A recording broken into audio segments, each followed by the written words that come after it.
En esta clase estaremos abarcando los fundamentos de probabilidad. Se pretende conceptualizar y comprender los conceptos de la probabilidad y aplicar a las investigaciones en el sector agropecuario.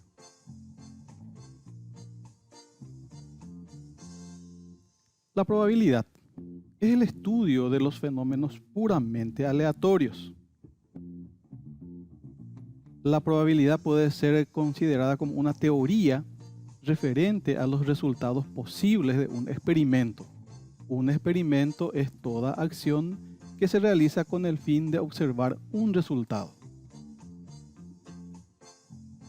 La teoría de la probabilidad tiene como objeto el análisis matemático de la noción del azar. La teoría de la probabilidad es la base de la estadística inferencial. Sin ella, nuestra interpretación de los datos apenas podría ir más allá de la simple conjetura. Cuando estamos hablando de estadística inferencial, estamos hablando de una generalización de los resultados sobre resultados de una muestra a una población más grande. Algunas definiciones que iremos considerando para entrar en tema. Entonces, antes que nada, hablamos de lo que sería un suceso o simplemente la denominamos también un evento. Es cualquier conjunto de resultados o consecuencias de un procedimiento. Aquí tenemos el suceso simple y es un resultado o un evento que ya no puede desglosarse en componentes más simples. El espacio muestral de un procedimiento es el que se compone de todos los sucesos simples posibles. Es decir, el espacio muestral se forma con todos los resultados que ya no es posible de desglosar. Por dar un ejemplo, si tiramos una moneda, aquí vemos en la figura, si tiramos una moneda, tenemos la probabilidad de que caiga cara o caiga cruz. Entonces, nuestro espacio muestral va a ser cara-cruz. En cambio, si tiramos dos monedas, aquí ya vamos a estar hablando de la probabilidad de que caiga un evento cara-cara, cara-cruz, cruz-cruz, por ejemplo. Entonces ahí el espacio muestral ya se está componiendo de los posibles resultados. Esto va a ir aumentando, va a ir variando si tiramos 3 monedas, 4 monedas y así sucesivamente. Algunos ejemplos que tenemos justamente, vamos a considerar el procedimiento de tirar un dado y de tirar 2 dados. Entonces, cuando estamos hablando de que tiramos un dado, por ejemplo, cae el número 5. Entonces estamos hablando de un suceso simple. El espacio muestral va a componerse de todos los posibles resultados. Es decir, el dado tiene 6 caras, de manera que el espacio muestral va a darse por 1, 2, 3, 4, 5 y 6, que son los posibles resultados a darse cuando estamos tirando la misma. Si tiramos 2 dados, por ejemplo, cae un 7. En este caso, este suceso ya no es simple. ¿Por qué? Porque el número 7 puede darse por la combinación de varios resultados. Por ejemplo, en un dado puede caer 3, en el otro 4, entonces suman 7. O puede ser 6, 1, suman 7. O por ejemplo, 5, 2, entonces siempre está sumando 7. De manera que el espacio muestral también ya se va a ir ampliando, va a darse de todos los resultados posibles al tirar 2 dados. 1, 1, 1, 2 y así sucesivamente. Luego vamos a ir 2, 1 hasta llegar al máximo número posible. Entonces, cuando estamos tirando 2 dados, el espacio muestral puede darse eventualmente por un posible resultado de 36 números. Cuando tiramos un dado, entonces estamos hablando de 6 posibilidades. De manera que en la medida también que estemos aumentando la cantidad de dados, va a estar variando el espacio muestral. La notación de las probabilidades, es decir, cómo vamos a estar realizando la nomenclatura de las mismas. Entonces, Antes que nada estamos hablando de que la P, cuando estamos poniendo una letra P mayúscula, denota o se refiere a una probabilidad. A, B y C denotan los sucesos específicos, es decir, de que ocurra un evento u otro dependiendo del experimento que estemos realizando.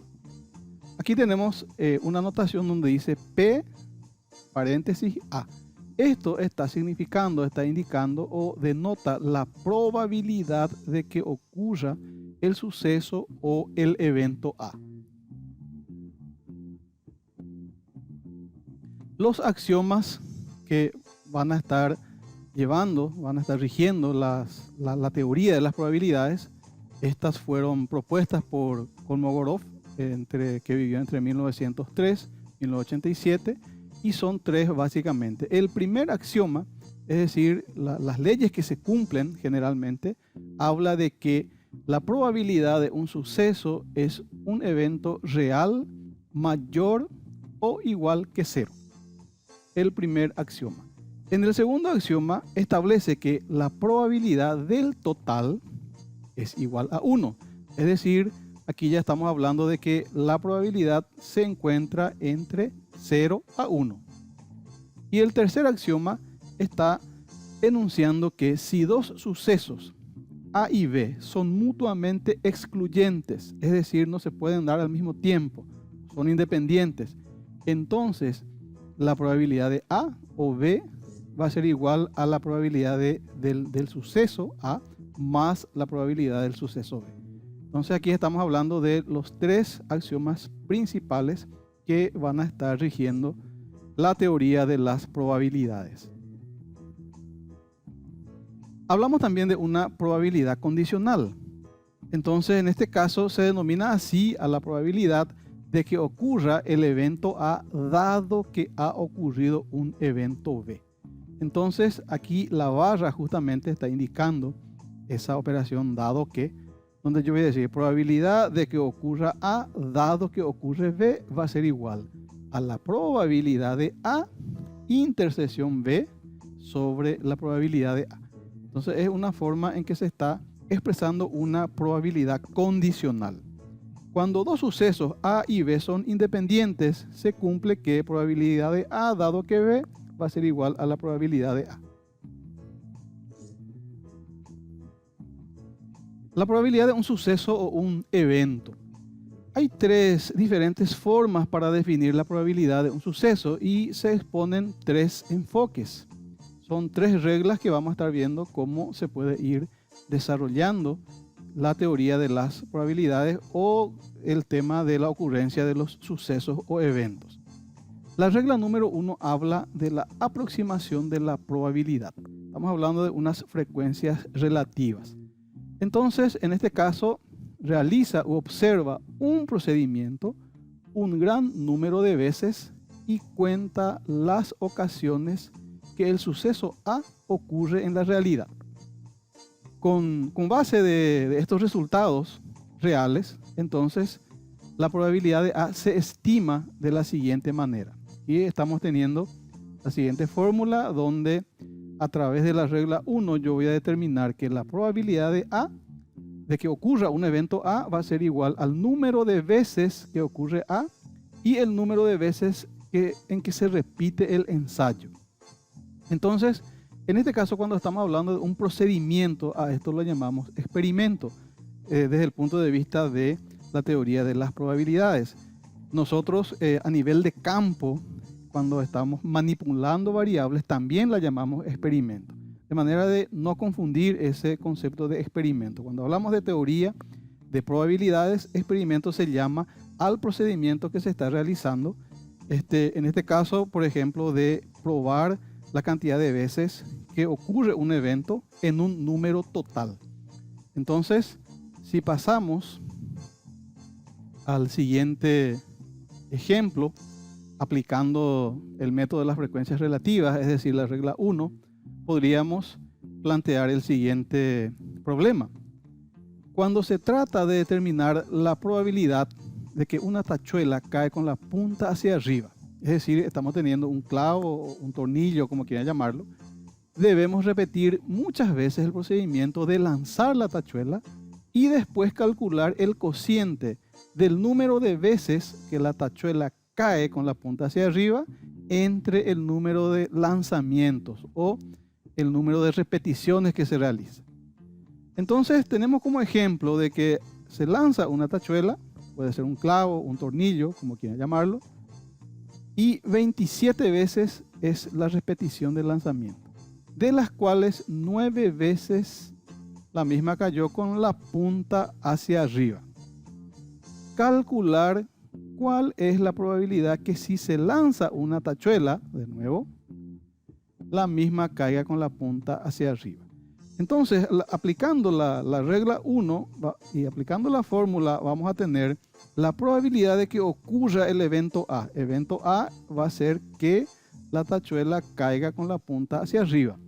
Va a ser igual al número total de veces que cayó en el procedimiento, cayó con la punta hacia arriba, dividido el número total de lanzamientos o repeticiones.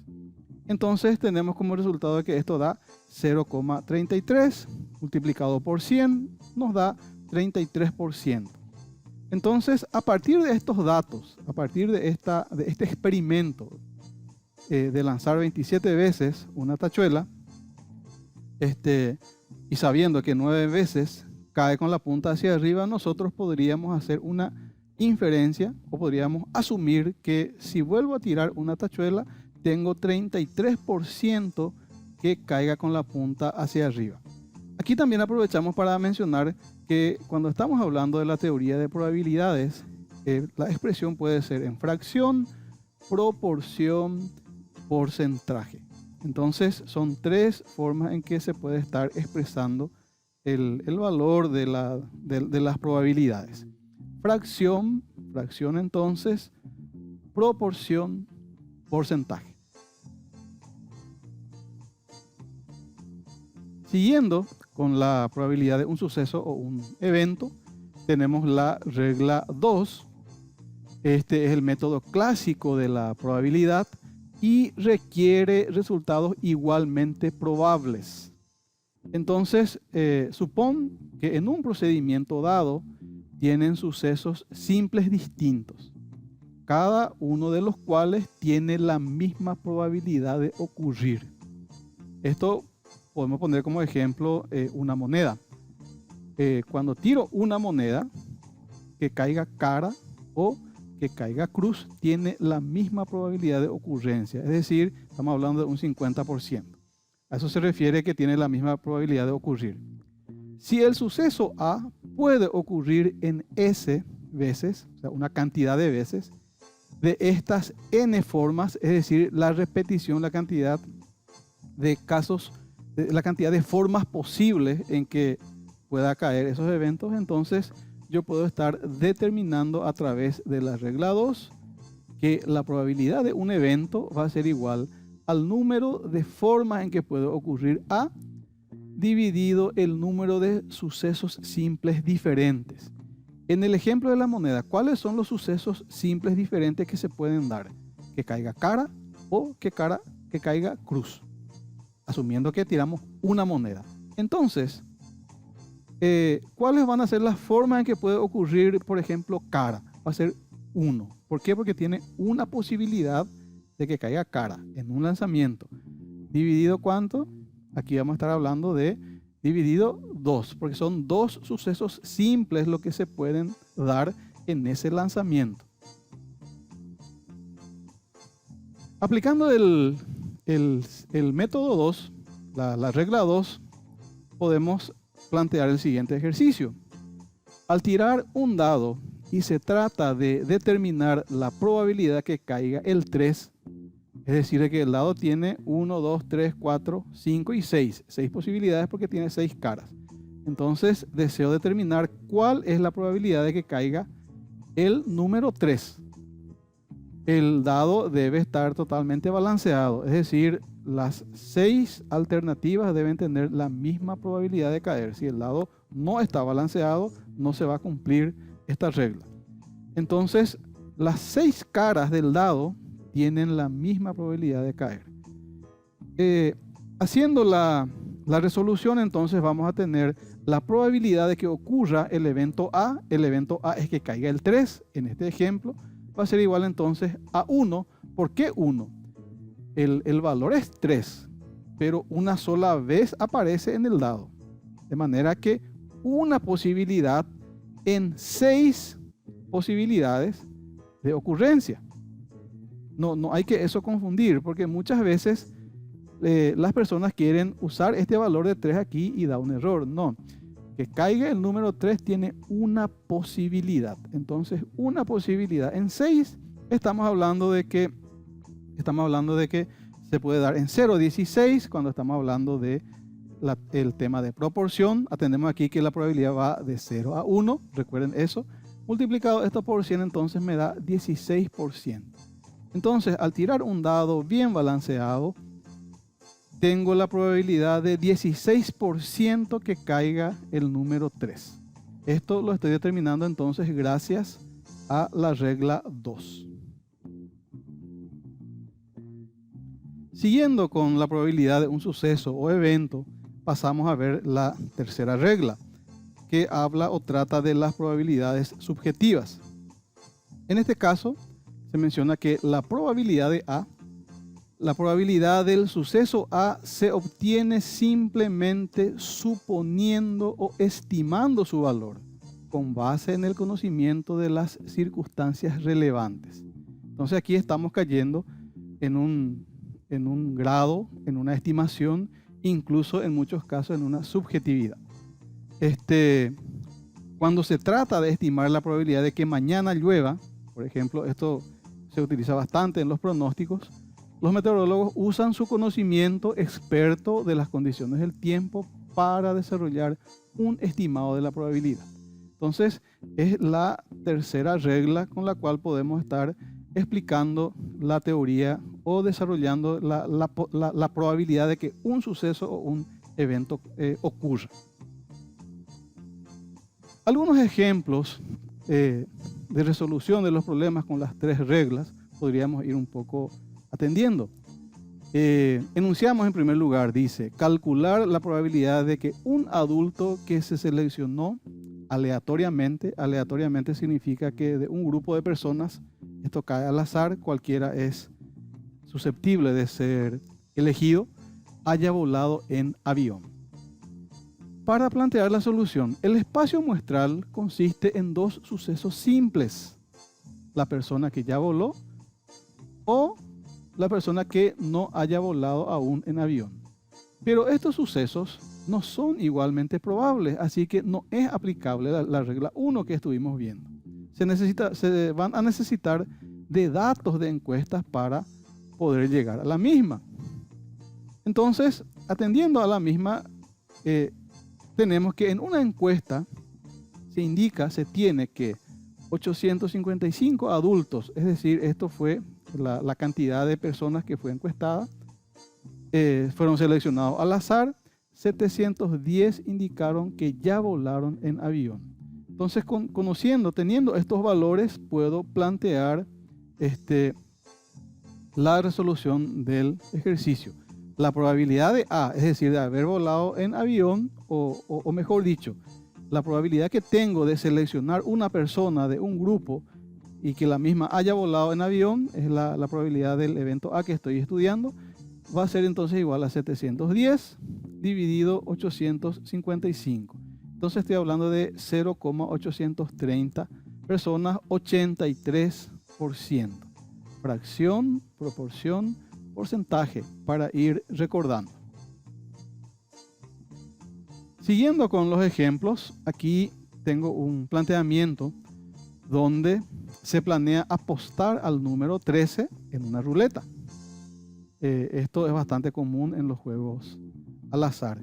Y la pregunta que se plantea es, ¿cuál es la probabilidad de que pierdas?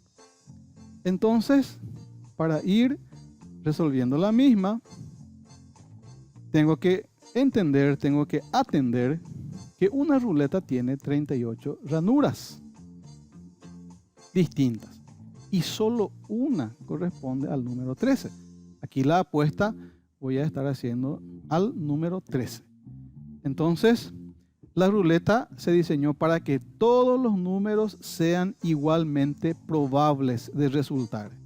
Por lo que en este caso se puede utilizar el método clásico, es decir, la regla 2, nuevamente. Y planteamos entonces la siguiente fórmula donde la probabilidad de pérdida, es decir, la probabilidad de A, porque mi evento A es la posibilidad de perder, hay que atender qué se está preguntando, porque también se puede preguntar cuál es la probabilidad de ganar, en este caso es probabilidad de perder, entonces va a ser 37 veces, o 37 posibilidades de perder tengo en 38. ¿Por qué se da de esta manera? Porque hablamos de que la ruleta tiene 38 ranuras. Digamos número del 1 al 38, por ejemplo. Y el 13 una sola vez aparece, que es la de ganar, pero yo estoy planteando de perder. Entonces, me sobran 37 posibilidades de perder. De manera que voy a estar teniendo el valor de 0.97, la proporción, y estoy hablando de 97.36% de perder. Entonces, en una ruleta que tiene 38 ranuras, si apuesto al número 13, tengo 97% de probabilidad de perder en esa apuesta. Solamente el restante va a ser la de ganar. Atendiendo un poco también a la regla 3, vamos a tratar de plantear una resolución donde dice cuál es la probabilidad de que un automóvil sea impactado por un meteorito este año. Y esta es una pregunta bastante amplia. Se necesitan de datos y en muchos casos en su resolución caemos en la subjetividad. Estamos hablando entonces de una estimación. La regla 1, método de frecuencias relativas. Si voy a atender un poco si puedo aplicar a la misma. No puede emplearse porque no hay datos históricos de meteoritos que chocan contra automóviles. Entonces se excluye la regla 1. Hay dos posibles resultados, chocar o no chocar. Perfecto, pero no son igualmente probables. Aquí yo podría estar hablando de dos eventos o sucesos simples, chocar o no chocar. Pero si voy a aplicar, debe darse la misma posibilidad de ocurrencia. En este caso, no se da la misma posibilidad de ocurrencia, por lo que tampoco puedo aplicar la regla 2. Entonces me queda la regla 3, por medio de la cual se hace una estimación y es bastante subjetiva. Subjetiva atendiendo a que puedo empezar a modelar, puedo empezar a buscar algunos valores que me sirvan de base y sobre eso entonces tratar de resolver. Entonces la probabilidad es muy pequeña, se estima una posibilidad en 1 billón y este es un estimado subjetivo porque se basa en nuestro conocimiento general.